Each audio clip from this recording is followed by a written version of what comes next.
లాల్బీమ్ మీడియాకి స్వాగతం. ముందుగా హెడ్లైన్స్. న్యూఢిల్లీలోని మెగా ఫుడ్ ఈవెంట్ 2వ ఎడిషన్ ప్రధాని మోదీ ప్రారంభించారు.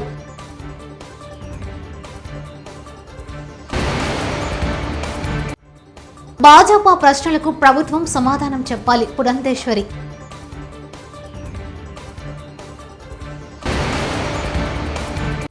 పిచ్చోడి పాలనను హేళన చేస్తూ పక్క రాష్ట్రాలు ఎన్నికల ప్రచారం. బోండా ఉమా.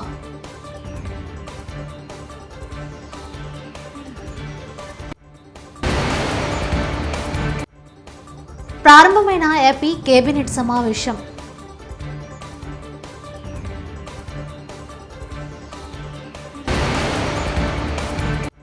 తిరుమల శ్రీవారిని దర్శించుకున్న రిషబ్ పంత్, అక్షర్ పాటిల్.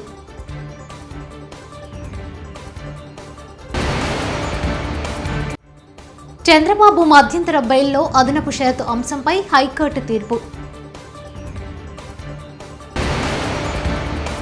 కత్తితో బ్యాంకుకు వచ్చాడు, దర్జాగా కూర్చొని దోచుకెళ్లాడు.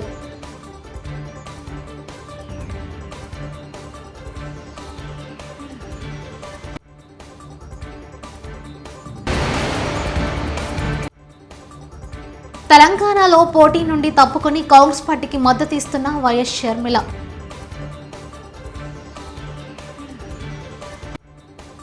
న్యూఢిల్లీలోని ప్రగతి మైదానంలోని భారత మండపంలో mega food event world food India 2023 2వ ఎడిషన్ ప్రధాని నరేంద్ర మోదీ ప్రారంభించారు. ప్రస్తుతం అనుసరిస్తున్న పెట్టుబడిదారుల అనుకూల విధానాలు ఆహార రంగాన్ని కొత్త శిఖరాలకు తీసుకెళ్తున్నాయని ప్రధాని మోదీ వ్యాఖ్యానించారు. వ్యవసాయ ఉత్పత్తులతో 50,000 మిలియన్ USD కంటే ఎక్కువ ఎగుమతి విలువతో భారతదేశం 7వ స్థానంలో ఉంది అని ఆయన తెలియజేశారు. राज्यों से आए मंत्रीगण, उद्योग जगत और स्टार्टअप वर्ल्ड के सभी साथियों, देश भर से जुड़े हमारे किसान भाई और बहन, देवी और सज्जनों, आप सभी का world food India global conference में स्वागत है, आप सबका अभिनंदन है।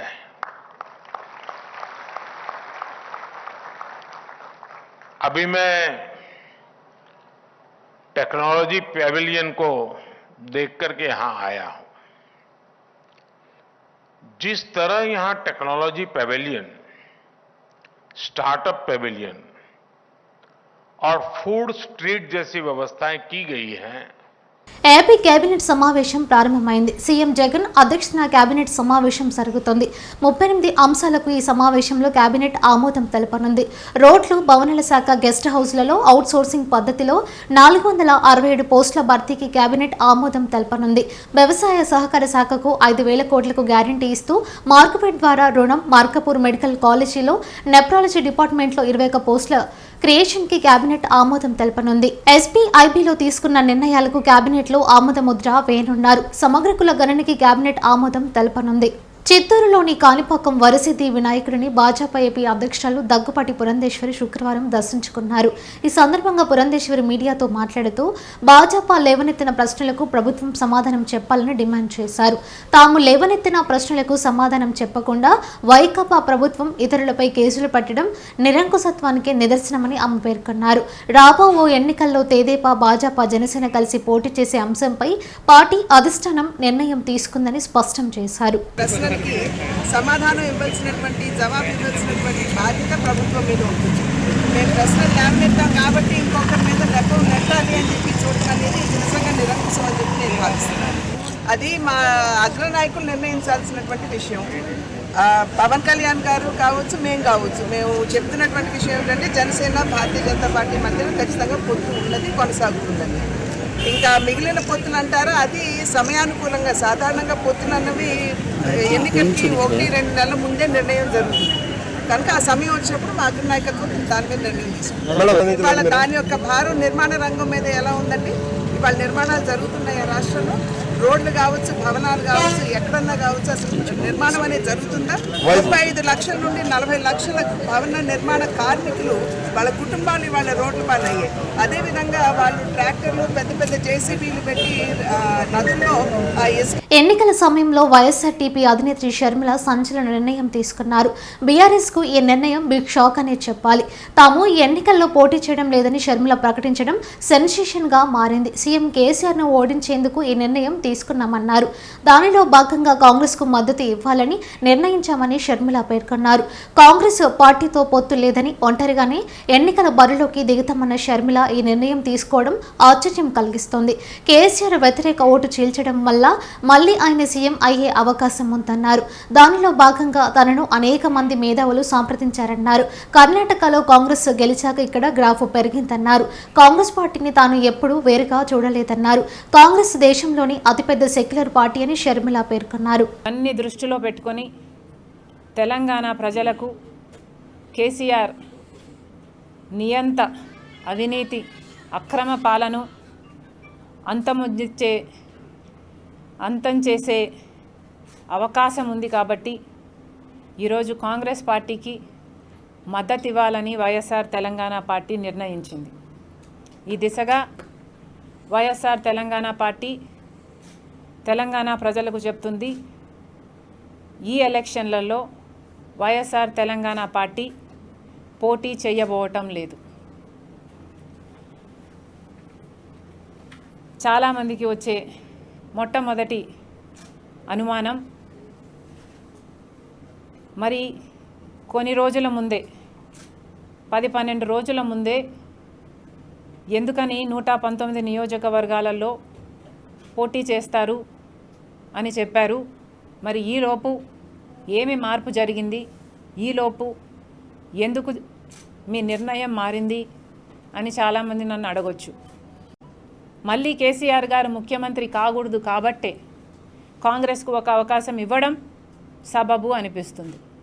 అందుకనే ఈరోజు కాంగ్రెస్ పార్టీకి మద్దతు ఇస్తుంది వైఎస్ఆర్ తెలంగాణ పార్టీ. పాలేరు ప్రజలు నాకు సమాధానం చెప్పాలి. నన్ను ఏం చేయమంటారు? మొండిగా తెగించి నిలబడమంటారా? పొంగులేటిని ఓడించమంటారా? నన్ను ఓడిపోమంటారా? రాజశేఖర్ రెడ్డి గారి అభిమానులు ఏమి కోరుకుంటున్నారు?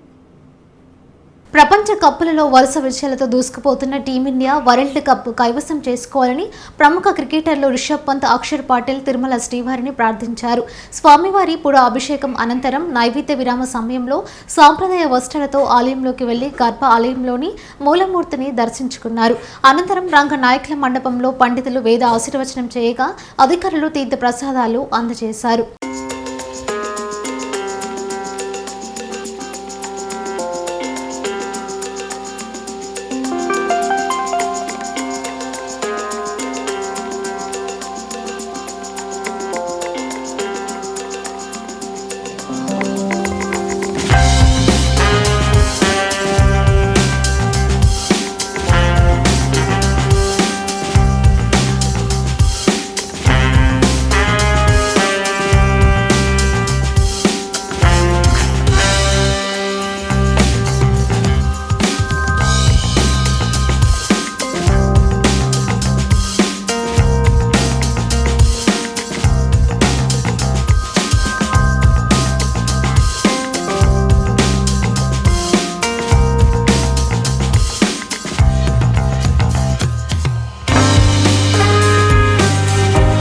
అల్లూరి సీతారామరాజు జిల్లా పాడేరు మండలం వంజంగి కొండల్లో అద్భుతమైన ప్రకృతి రమణీయ దృశ్యాలు ఆకట్టుకున్నాయి. శ్వేతమయమైన మంచు సోయకాలు అబ్బురపరుస్తూ పర్యాటకులకు ఆహ్లాదాన్ని పంచుతున్నాయి. ఈ అందమైన దృశ్యాలను చూసి పర్యాటకులు సెల్ఫీలు దిగుతూ పరవశించిపోయారు.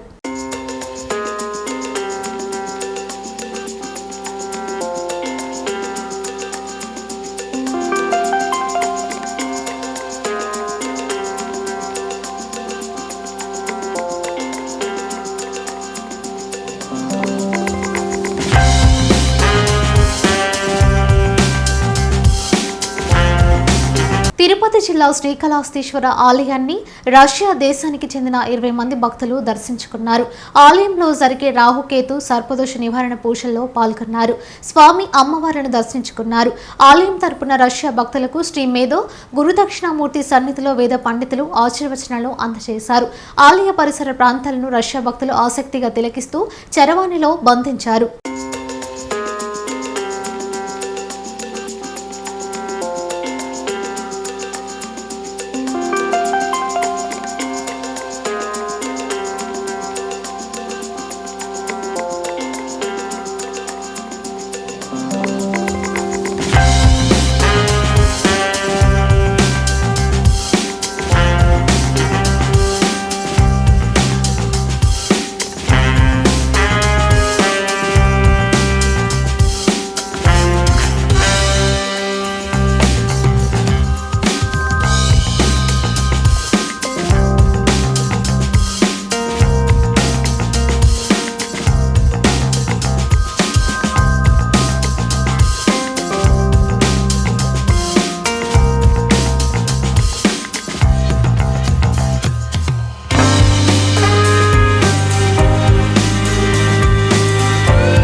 చంద్రబాబు మధ్యంతర బెయిల్లో అదనపు షరతు అంశంపై హైకోర్టు తీర్పు. అమరావతి చంద్రబాబు కార్యకలాపాల పరిశీలనకు 2 డీఎస్పీలను పెట్టాలన్న సిఐడి అభ్యర్థన తిరస్కరణ. స్కిల్ కేసు అంశాలపై మీడియాతో మాట్లాడవద్దని గతంలో ఇచ్చిన ఆదేశాలు కొనసాగింపు. రాజకీయ ర్యాలీలో పాల్గొనవద్దని గతంలో వచ్చిన ఆదేశాలు కొనసాగుతాయి. కత్తితో బ్యాంకుకు వచ్చాడు. దర్జాగా కూర్చొని దోచుకెళ్లాడు. బ్యాంకు సిబ్బందిని కత్తితో బెదిరించి ఓ దొంగ 6.50 లక్షల నగదు ఎత్తుకెళ్లాడు. దొంగతనం మాట అటుంచి అసలు పట్టపగలు ఏకంగా బ్యాంకులో దూరిన ఒక దొంగ నగదు దోచుకోవడంపై పలు విమర్శలు వెల్లువెత్తుతున్నాయి. బ్యాంకులో చోరీ అంటే ఎంతో ప్లానింగ్ చేసుకుని ఒక పథకం ప్రకారం దోచుకుంటారు. కానీ ఇక్కడ బ్యాంకులో చోరీలాగా సింపుల్గా జరిగిపోయింది. ఈ ఘటనపై కేసు నమోదు చేసిన పోలీసులు సైతం పలు కోణాల్లో దర్యాప్తు ప్రారంభించారు. ఆ దొంగ ఎలా దొంగతనం చేశాడు, దొంగతనం చేసే సమయంలో అతను ఎవరు నిలువరించలేదా, దొంగ నగదు దోచుకుని వెళ్తుండగా బ్యాంకుకు కాపలాగా ఉండే సెక్యూరిటీ సిబ్బంది ఏమయ్యారు, ఇలా అనేక సందేహాలు స్థానికుల్లో వ్యక్తమవుతున్నాయి. ఈ బ్యాంకు దోపిడీ ఘటన పశ్చిమ గోదావరి జిల్లా నరసాపురంలో చోటు చేసుకుంది. దొంగతనం దృశ్యాలన్నీ మెయిన్ క్యాషియర్ కనకదుర్గ ఛాంబర్లో ఉన్న సీసీ కెమెరాలో రికార్డ్ అయ్యాయి. కానీ బ్యాంకు బయట సీసీ కెమెరాలు పనిచేయకపోవడంతో ఆ దొంగ ఎటువైపు వెళ్లాడో తెలియలేదు. అసలు ఆ బ్యాంకుకి సెక్యూరిటీ సిబ్బంది ఉన్నారా లేదా అని డౌట్ స్థానికుల్లో కలుగుతుంది.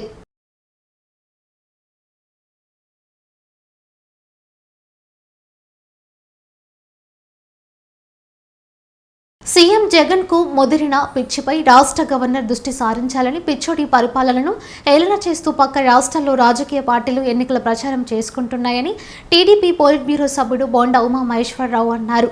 ఈ సందర్భంగా శుక్రవారం ఆయన మీడియాతో మాట్లాడుతూ గతంలో మహిళలు, బీసీ, ఎస్సీ, ఎస్టీల భద్రత లేకుండా అభివృద్ధి లేని రాష్ట్రంగా బీహార్ను ఉదాహరణగా చూపించిన దేశం ఇప్పుడు ఏపీ చూపిస్తుందన్నారు. ప్రశాంత్ కిషోర్ సర్వేతో పాటు ఇంటెలిజెన్స్ సర్వేలు, ఇతర సర్వేలు వైఎస్ఆర్సీపీకి సింగిల్ డిపాజిట్ కూడా రావని తేల్చివేయడంతో చేసేది లేక చంద్రబాబుపై కేసుల మీద కేసులు పెడుతున్నారని మండిపడ్డారు.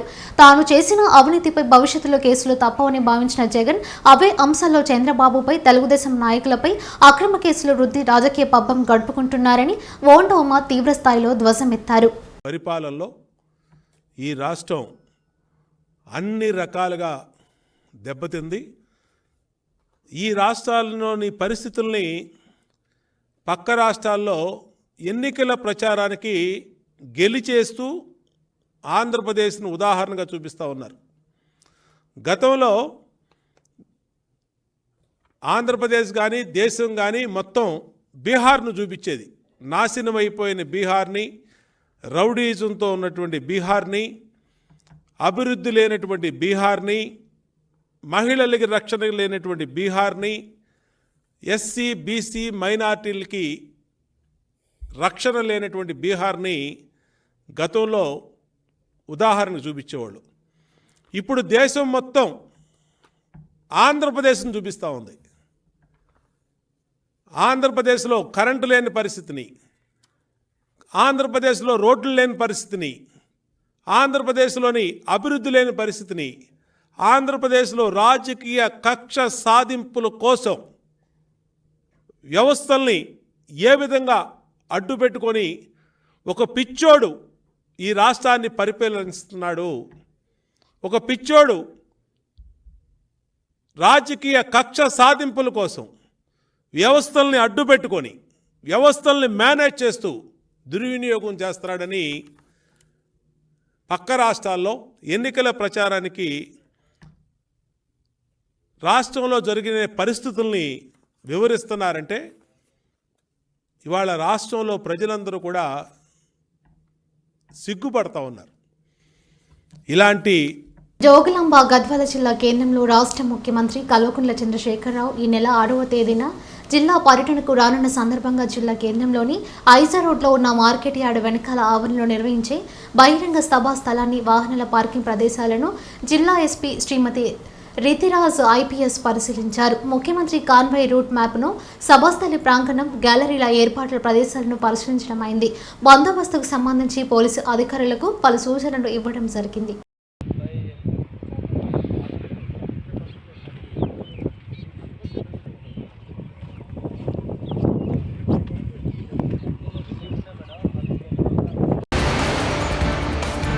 న్యూఢిల్లీలోని మెగా ఫుడ్ ఈవెంట్ 2వ ఎడిషన్ ప్రధాని మోదీ ప్రారంభించారు.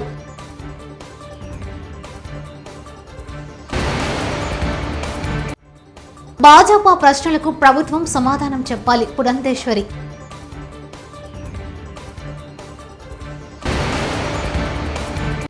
పిచ్చోడి పాలనను హేళన చేస్తూ పక్క రాష్ట్రాలు ఎన్నికల ప్రచారం, బోండా ఉమా.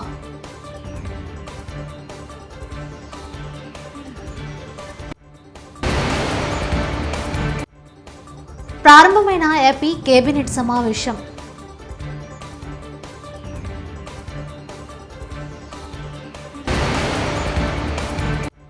తిరుమల శ్రీవారిని దర్శించుకున్న రిషబ్ పంత్, అక్షర్ పాటిల్.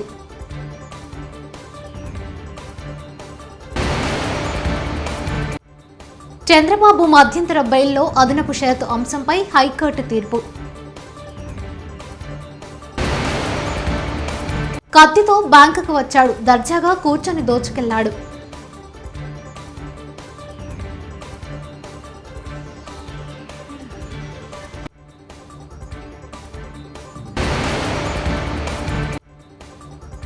తెలంగాణలో పోటీ నుండి తప్పుకొని కాంగ్రెస్ పార్టీకి మద్దతు ఇస్తున్న వైఎస్ షర్మిల.